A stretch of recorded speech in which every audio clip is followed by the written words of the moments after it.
ভাবুন তো একবার, মুসলিম হিসেবে আমাদের সবচেয়ে বড় ট্র্যাজেডি আসলে কি? আমরা প্রতিদিন, আক্ষরিক অর্থেই প্রতিদিন স্রষ্টার সাথে কথা বলছি, অথচ আমরা নিজেরাও জানি না আমরা আসলে কি বলছি। দিনের পর দিন, ঘণ্টার পর ঘণ্টা না বুঝে শুধু আরবি শব্দ উচ্চারণ করে যাচ্ছি। কিন্তু সত্যি করে বলুন তো, আপনার হৃদয়কে এর কোনো প্রতিফলন ঘটছে? না, কারণ এটি কোনো ইবাদত নয়, এটা এক চরম আধ্যাত্মিক প্রতারণা। আজকের এই বিশ্লেষণে আমরা এই রূঢ় সত্যটা নিয়ে কথা বলবো। এই স্লাইডের উক্তিটা একটু খেয়াল করুন। উৎস থেকে পাওয়া এই রূঢ় সত্যটি আমাদের চোখে আঙুল দিয়ে দেখিয়ে দিচ্ছে আমরা এমন এক জাতিতে পরিণত হয়েছি যারা কোরআন ও দুয়াকে স্রেফ ম্যাজিক মন্ত্র বা মন্ত্রতন্ত্র বানিয়ে ফেলেছি। একবার ভেবে দেখুন, অর্থ না জেনে কেবল শব্দ আউড়ে যাওয়ারে চর্চা কি ইমানের মূলে গুঠারাঘাত নয়? এটা আসলে ভয়ঙ্কর একটা ভোকাল এক্সারসাইজ, যাকে আমরা বলতে পারি নিছকই কণ্ঠের ব্যায়াম। আর এই ব্যায়াম আমাদের আত্মাকে প্রতিনিয়ত মৃত করে দিচ্ছে। তোতাপাখির মতো না বুঝে এই যে ঠোঁটের ব্যায়াম করে যাচ্ছি আমরা, এর সাথে প্রকৃত ইবাদতের কিন্তু আকাশ পাতাল তফাত। যে ইবাদতে আপনার মস্তিষ্ক এবং আত্মার কোনোই সংযোগ নেই, যেখানে আপনার হৃদয় জানেই না জিহ্বা কি উচ্চারণ করছে, সেটাকে কি আসলে ইবাদত বলা যায়? না, সেটা একটি মৃত আচার ছাড়া আর কিছুই নয়। আর এর পেছনে রয়েছে বিশাল এক কারণ। চলুন দেখি কিভাবে এই ব্রেন ওয়াশ এবং বুদ্ধিবৃত্তিক দাসত্ব আমাদের গ্রাস করেছে। ছোটবেলা থেকে খেয়াল করে দেখুন, অত্যন্ত সুকৌশলে আমাদের মস্তিষ্কের ব্রেন ওয়াশ করা হয়েছে। আমাদের শেখানো হয়েছে অর্থ বোঝার দরকার নেই, শুধু আরবিটা উচ্চারণ করলেই সওয়াব মিলবে।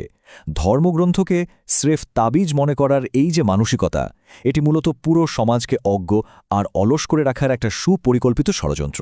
অথচ ভাবলে অবাক হবেন, ইসলাম হলো ইলম বা জ্ঞানের ধর্ম। আর জ্ঞান কি কখনো না বুঝে অর্জন করা যায়? জ্ঞান অর্জন করতে হয় বুঝে, অন্ধ অনুকরণের মাধ্যমে নয়। এবার আসুন সবচেয়ে ভয়ঙ্কর জায়গাটিতে, শব্দের পূজা এবং শিরকের সূক্ষ্ম ফাঁদ। আধুনিক প্রেক্ষাপটে শিরেকের এই ধারণাটি অত্যন্ত স্পষ্ট। একটু গভীরভাবে চিন্তা করুন। আল্লাহর অসীম জ্ঞান ও রেহমতের উপর তাওয়াক্কুল করার বদলে আপনি যখন না বোঝা কোনো শব্দের তথাকথিত জাদুকরী ক্ষমতার উপর বেশি ভরসা করতে শুরু করেন, তখন তা এক ভয়াবহ বিচ্যুতিতে পরিণত হয়। এই মানসিকতা আমাদেরকে প্রকৃত একত্ববাদ থেকে সম্পূর্ণ সরিয়ে দেয়। এই যেমন ধরুন ১০১, এই সংখ্যাটি যেন চরম কুসংস্কারের সবচেয়ে বড় প্রতীক হয়ে দাঁড়িয়েছে। আমরা অন্ধভাবে বিশ্বাস করতে শুরু করেছি যে অর্থ না জানা কোনো নির্দিষ্ট শব্দ ঠিক ১০১ বার পড়লে ম্যাজিক ট্রিকের মতো জীবনের সব সমস্যার সমাধান হয়ে যাবে। ভাবা যায়, এই অদ্ভুত এবং সম্পূর্ণ অযৌক্তিক বিশ্বাসগুলো কিন্তু ইবাদতের মূল আত্মাকেই খুন করে ফেলছে। আর এই সুযোগটাই নিচ্ছে একদল মানুষ, যাকে আমরা বলতে পারি ফেসবুক হুজুর মহামারী।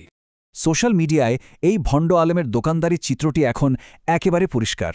তারা সাধারণ মানুষকে শর্টকাট জান্নাত আর রাতারাতি ধনী হওয়ার দোয়ার টোপ দেয়। এর পেছনের গোপন উদ্দেশ্যটা কি জানেন? সমাজকে চিরকাল অজ্ঞ রাখা। তারা কখনোই চাইবে না মানুষ কোরআনের অর্থ বুঝুক, কারণ যেদিন সাধারণ মানুষ নিজের ধর্মগ্রন্থের অর্থ বুঝতে শিখবে, ঠিক সেদিনই এদের এই অন্ধত্ব বিক্রির ব্যবসা চিরতরে বন্ধ হয়ে যাবে। এতক্ষণ তো সমস্যার কথা বললাম, তাহলে এর যৌক্তিক সমাধান কি? কিভাবে আমরা স্রষ্টার সাথে আমাদের সেই প্রকৃত সংযোগ ফিরিয়ে আনব? আমাদের আচরণে ঠিক আজ থেকেই একটি আমূল পরিবর্তন আনা প্রয়োজন। প্রথমত, অর্থ আগে নীতি। অনুবাদ না পড়ে, অর্থ না জেনে কোনোদিন কোনো দোয়া পড়া যাবে না, এই প্রতিজ্ঞা করুন। দ্বিতীয়ত, নিজের মাতৃভাষায় প্রার্থনা করুন। আর তৃতীয়ত, যৌক্তিক প্রমাণ ছাড়া যে কোনো অন্ধ অনুকরণ সম্পূর্ণভাবে বর্জন করুন। অত্যন্ত স্পষ্টভাবে একটি কথা মনে রাখা জরুরি, স্রষ্টার কাছে ভাষার কোনো বাধা নেই। তিনি মহাবিশ্বের প্রতিটি ভাষা বোঝেন, তাই না? না বুঝে আরবিতে একটি অর্থহীন বাক্য উচ্চারণের চেয়ে আপনার মাতৃভাষা বাংলায় হৃদয় থেকে বেরিয়ে আসা একটি আন্তরিক হাহাকার আল্লাহর কাছে কোটি গুণ বেশি মূল্যবান। ধর্মকে সস্তা জাদুমন্ত্রে পরিণত করার কোনো সুযোগ এখানে নেই। ইসলাম কোনো জাদুর ধর্ম নয়, এটি সম্পূর্ণভাবে বুদ্ধিবৃত্তি এবং হৃদয়ের ওপর প্রতিষ্ঠিত একটি পূর্ণাঙ্গ জীবন ব্যবস্থা। প্রকৃত ঈমান সবসময় গভীর উপলব্ধির দাবি রাখে। অন্ধ অনুকরণ এড়িয়ে চলাটা তাই শুধু ধর্মের বিষয় নয়, এটি আপনার বুদ্ধিবৃত্তিক মর্যাদা এবং আত্মসম্মানের বিষয়। পরিশেষে আপনাদের কাছে শুধু একটি প্রশ্ন রেখে যেতে চাই। কোনো মানুষের সামনে দাঁড়িয়ে, ধরুন আপনার বসের সামনে দাঁড়িয়ে এমন ভাষায় কথা বলা যা আপনি নিজেই বোঝেন না, সেটাকে নিশ্চিত পাগলামি হিসেবেই ধরা হবে, তাই না? তাহলে মহাবিশ্বের মালিকের সামনে দাঁড়িয়ে দিনের পর দিন না বুঝে কথা বলে যাওয়া, এটা কি চরম আধ্যাত্মিক প্রতারণা নয়?